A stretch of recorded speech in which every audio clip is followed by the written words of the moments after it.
पुस्तकालय कृष्ण भगवान के सर्वोच्च व्यक्तित्व अध्याय 7 तवावर्त का उद्धार पूर्ण पुरुषोत्तम भगवान कृष्ण हमेशा 6 ऐश्वर्य से भरे होते हैं, अर्थात पूर्ण धन, पूर्ण शक्ति, पूर्ण प्रसिद्धि, पूर्ण ज्ञान, पूर्ण सौंदर्य और पूर्ण त्याग। भगवान अवतार के विभिन्न पूर्ण शाश्वत रूपों में प्रकट होते हैं। बद्धजीव को इन विभिन्न अवतारों में भगवान की दिव्य गतिविधियों के बारे में सुनने का अपार अवसर मिलता है। भगवद गीता में कहा गया है, जन्म कर्म च मे दिव्यम। भगवान की लीलाएं और गतिविधियां भौतिक नहीं हैं, वे भौतिक धारणा से परे हैं और बद्ध आत्मा ऐसी असामान्य गतिविधियों को सुनकर लाभ उठा सकती है।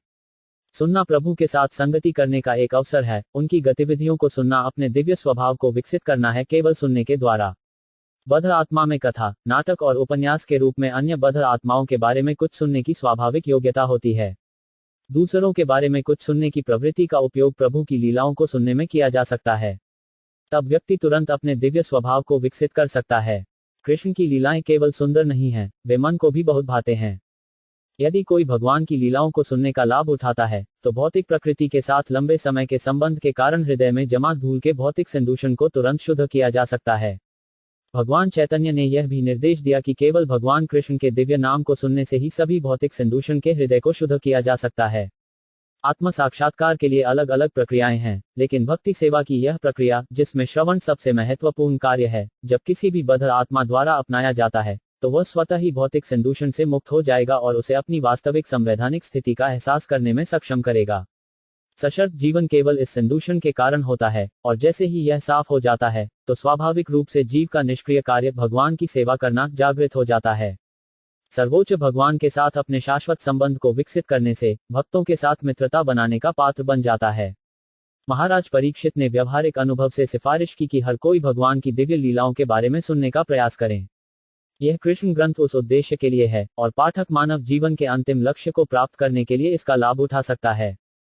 भगवान अपनी अकारण दया से इस भौतिक संसार में अवतरित होते हैं और एक सामान्य व्यक्ति की तरह अपनी गतिविधियों को प्रदर्शित करते हैं। दुर्भाग्य से निर्विशेषवादी या नास्तिक वर्ग के लोग कृष्ण को अपने जैसा एक साधारण व्यक्ति मानते हैं, और इसलिए वे उनका उपहास करते हैं। यह भगवद गीता में स्वयं भगवान द्वारा निंदा की जाती है जब वे कहते हैं, अवजनंती मामे मूढ़ या दुष्ट। कृष्ण को एक साधारण व्यक्ति या थोड़ा अधिक शक्तिशाली व्यक्ति मानते हैं। अपने बड़े दुर्भाग्य के कारण वे उन्हें पूर्ण पुरुषोत्तम भगवान के रूप में स्वीकार नहीं कर सकते। कभी कभी ऐसे दुर्भाग्यपूर्ण व्यक्ति अधिकृत शास्त्रों का उल्लेख किए बिना खुद को कृष्ण के अवतार के रूप में गलत तरीके से प्रस्तुत करते हैं। जब कृष्ण थोड़े और बड़े हुए, उन्होंने खुद को उल्टा करना शुरू कर दिया। वह केवल अपनी पीठ के बल लेट नहीं गया। और एक अन्य समारोह यशोदा और नंद महाराज द्वारा मनाया गया, कृष्ण का पहला जन्मदिन। उन्होंने कृष्ण के जन्मदिन समारोह की व्यवस्था की, जो अभी भी वैदिक सिद्धांतों के सभी अनुयायियों द्वारा मनाया जाता है। कृष्ण का जन्मदिन समारोह भारत में सभी हिंदुओं द्वारा मनाया जाता है। विभिन्न संप्रदायों के विचारों के बावजूद सभी ग्वाले पुरुषों और महिलाओं को आनंदोत्सव में भाग लेने के लिए आमंत्रित किया गया था। एक अच्छा बैंड बजाया और इकट्ठे लोगों ने इसका आनंद लिया। सभी विद्वान ब्राह्मणों को आमंत्रित किया गया था, और उन्होंने कृष्ण के सौभाग्य के लिए वैदिक मंत्रों का जाप किया। वैदिक भजनों के जप और बैंड बजाने के दौरान कृष्ण को यशोदा माता ने नहलाया था। इस स्नान समारोह को तकनीकी रूप से अभिषेक कहा जाता है, और आज भी यह वृंदावन के सभी मंदिरों में जन्माष्टमी के दिन या भगवान कृष्ण की जयंती पर मनाया जाता है। इस अवसर पर माता यशोदा ने बड़ी मात्रा में अनाज वितरित करने की व्यवस्था की, और स्वर्ण आभूषणों से सजाई गई प्रथम श्रेणी की गायों को विद्वान सम्मानित ब्राह्मणों को दान में देने के लिए तैयार किया गया। यशोदा ने स्नान किया और अपने आप को अच्छी तरह से तैयार किया, और बाल कृष्ण को विधिवत कपड़े पहने और नहलाकर अपनी गोद में लेकर ब्राह्मणों द्वारा गाए गए वैदिक भजनों को सुनने के लिए बैठ गईं। जब माता यशोदा वैदिक भजनों का जाप सुन रही थी, तो बच्चा सो रहा था, और इसलिए उसने बहुत चुपचाप उसे बिस्तर पर लिटा दिया।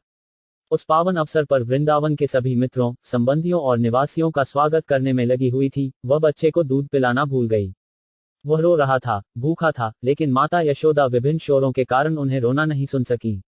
हालांकि बच्चा क्रोधित हो गया क्योंकि वह भूखा था और उसकी मां उस पर ध्यान नहीं दे रही थी। तो उन्होंने अपने पैर उठा लिए और एक सामान्य बच्चे की तरह अपने चरण कमलों को लात मारना शुरू कर दिया।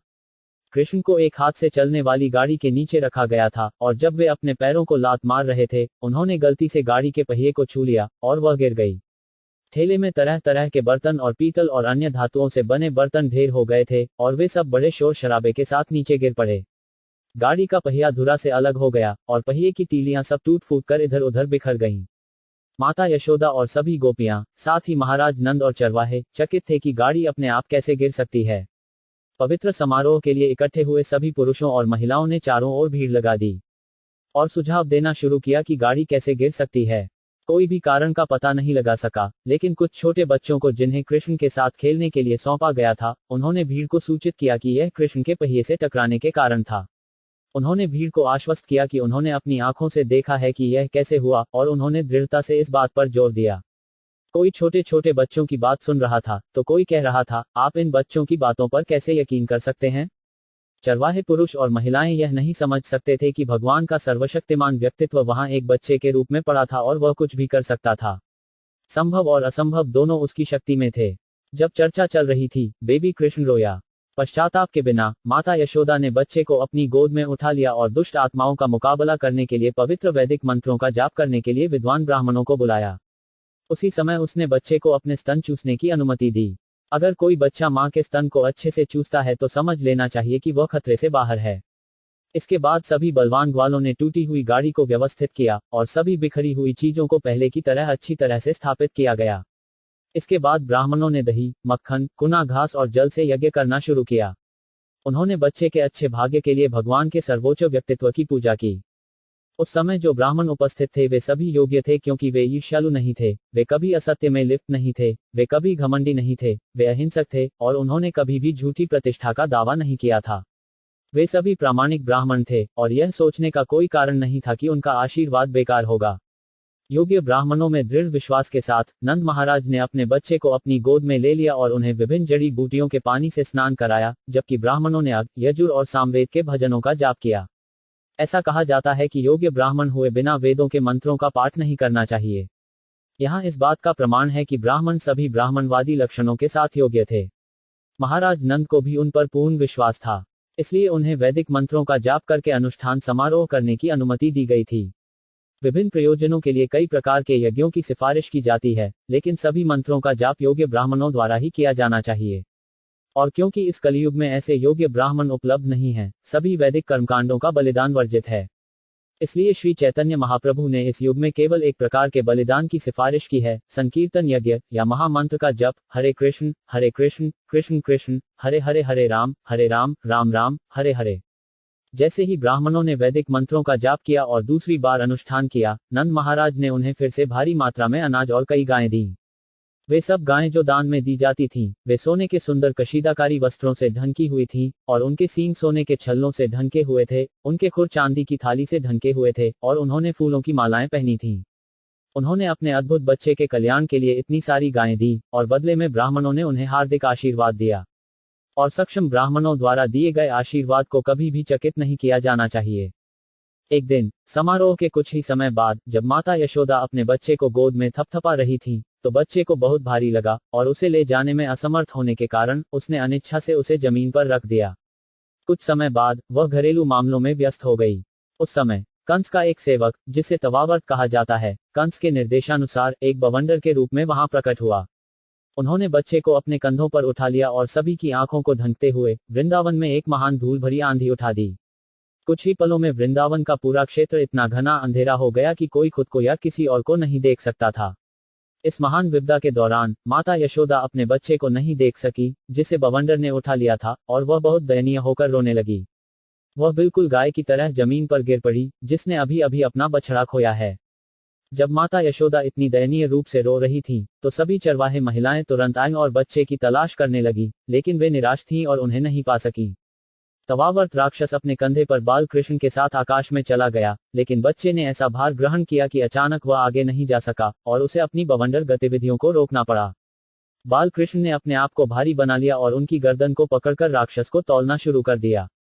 तवावर्त ने महसूस किया कि बच्चा एक बड़े पहाड़ की तरह भारी है, और उसने अपने चंगुल से बाहर निकलने की कोशिश की, लेकिन वह ऐसा करने में असमर्थ था और उसकी आंखें उनकी जेब से निकल गईं। वह बहुत रोते हुए वृंदावन की भूमि पर गिर पड़ा और मर गया। राक्षस बिल्कुल त्रिपुरासुर की तरह गिरा, जिसे भगवान शिव के बाण ने छेद दिया था। तवावर्त ने एक पत्थर की पटिया पर प्रहार किया और उसके अंग टूट गए। उनका शरीर वृंदावन के सभी निवासियों को दिखाई देने लगा। जब गोपियों ने राक्षस को मारते हुए देखा और बाल कृष्ण को उनके शरीर पर बहुत खुशी से खेलते हुए देखा, तो उन्होंने तुरंत बड़े प्यार से कृष्ण को उठा लिया। चरवाहे पुरुष और महिलाएं अपने प्यारे बच्चे कृष्ण को वापस पाकर बहुत खुश हुए। उस समय वे इस बारे में बात करने लगे कि यह कितना अद्भुत था कि दानव बच्चे को निगलने के लिए ले गया था, लेकिन ऐसा नहीं कर सका, इसके बजाय वह मृत गिर गया। उनमें से कुछ ने स्थिति का समर्थन किया, यह उचित है क्योंकि जो लोग बहुत अधिक पापी हैं वे अपनी पापी प्रतिक्रियाओं से मर जाते हैं, और बाल कृष्ण पवित्र हैं, इसलिए वह सभी प्रकार की भयावह स्थितियों से सुरक्षित है। और हमने भी अपने पिछले जन्मों में भगवान के परम व्यक्तित्व की पूजा करते हुए, दान में महान धन देकर और लोगों के सामान्य कल्याण के लिए परोपकारी कार्य करते हुए महान बलिदान किए होंगे। इस तरह की पवित्र गतिविधियों के कारण बच्चा सभी खतरों से सुरक्षित है। वहां इकट्ठी हुई गोपियां आपस में बोली, हमने अपने पिछले जन्मों में किस तरह की तपस्या की होगी।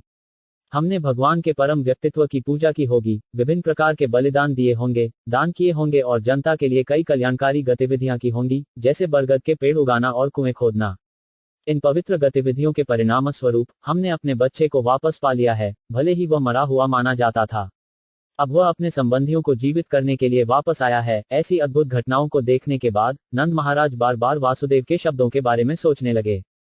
इस घटना के बाद जब यशोदा एक बार अपने बच्चे का पालन पोषण कर रही थी और उसे बड़े प्यार से थपथपा रही थी, तो उसके स्तन से दूध की प्रचुर मात्रा में प्रवाहित हुआ, और जब उसने अपनी उंगलियों से बच्चे का मुंह खोला तो उसने अचानक उसके भीतर सार्वभौमिक अभिव्यक्ति देखी। मुंह। उसने कृष्ण के मुख के भीतर पूरे आकाश को देखा, जिसमें प्रकाशमान सभी दिशाओं में तारे, सूर्य, चंद्रमा, अग्नि, वायु, समुद्र, द्वीप, पहाड़, नदियां, जंगल और अन्य सभी चल और अचल संस्थाएं शामिल हैं। जब माता यशोदा ने यह देखा तो उनका हृदय धड़कने लगा और वह अपने भीतर बड़बड़ाई, यह कितना अद्भुत है। वह कुछ भी व्यक्त नहीं कर सकती थी, लेकिन बस अपनी आंखें बंद कर लीं। वह अद्भुत विचारों में लीन थी। कृष्ण का अपनी माता की गोद में लेटते हुए भी भगवान के सर्वोच्च व्यक्तित्व का सार्वभौमिक रूप दिखाना, यह साबित करता है कि भगवान का सर्वोच्च व्यक्तित्व हमेशा भगवान का सर्वोच्च व्यक्तित्व है, चाहे वह उनकी गोद में एक बच्चे के रूप में प्रकट हो, माता या कुरुक्षेत्र के युद्ध क्षेत्र में सारथी के रूप में। निर्विशेषवादियों की मनगढ़ंत धारणा कि कोई ध्यान या कुछ कृत्रिम भौतिक गतिविधियों से भगवान बन सकता है, को असत्य घोषित किया जाता है। भगवान हमेशा किसी भी स्थिति या स्थिति में भगवान होते हैं, और जीव हमेशा सर्वोच्च भगवान के अंश और अंश होते हैं। वे भगवान के सर्वोच्च व्यक्तित्व की अकल्पनीय, अलौकिक शक्ति के बराबर कभी नहीं हो सकते हैं। इस प्रकार कृष्ण के 7वें अध्याय का भक्तिवेदांत तात्पर्य समाप्त होता है। तवावर्त का उद्धार।